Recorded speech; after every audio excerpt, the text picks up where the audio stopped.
रत्नागिरी शहरामध्ये गेल्या 7-8 वर्षामध्ये मोठ्या प्रमाणात शासकीय इमारतींची उभारणी झाली। प्रत्येक वेगवेगळ्या ठेकेदाराने आपापली कला वापरून त्या ठिकाणी इमारतीमध्ये आपलं वैशिष्ट्य दाखवण्याचा प्रयत्न केला आहे।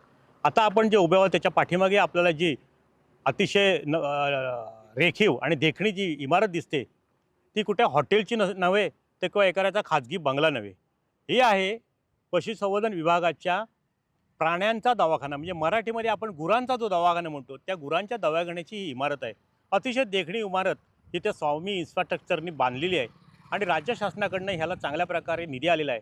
जिल्ह्याच्या पालकमंत्री उदय सामंतने यांनी अनेक इमारतींना निधी दिला, त्याच्यामध्ये ह्या इमारतीचा सुद्धा समावेश आहे। सुमारे 3.5 कोटी खर्च करून हे अतिशय देखणे असा प्राण्यांचा दवाखाना या ठिकाणी उभा राहिलेला आहे। या दवाखान्याच्या मध्ये प्राण्यांवरती, छोट्या मोठ्या प्राण्यांवरती शस्त्रक्रिया होणार आहेत, त्यांच्यावरती उपचार होणार आहेत। त्याचबरोबर तिथे औषध भांडार विभाग असेल व तिथल्या वैद्यकीय अधिकाऱ्याच्या कार्यालयाची इमारत आहे किंवा कार्यालयाचा काही भाग आहे। असं अतिशय देखणी अशी इमारत कोणालाही वाटणार नाही की हा प्राण्यांचा दवाखाना आहे, पण चक्क खरोखरच प्राण्यांचा दवाखाना आहे।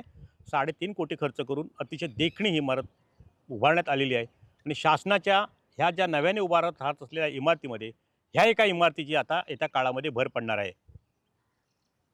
टाइम्स डिजिटल करता दीपक मोहितेसह किशोर मोरे, रत्नागिरी। टाइम्स डिजिटलला लाईक करा, सबस्क्राईब करा, शेअर करा आणि बेल आयकॉन दाबायला विसरू नका। पाहत रहा टाइम्स डिजिटल।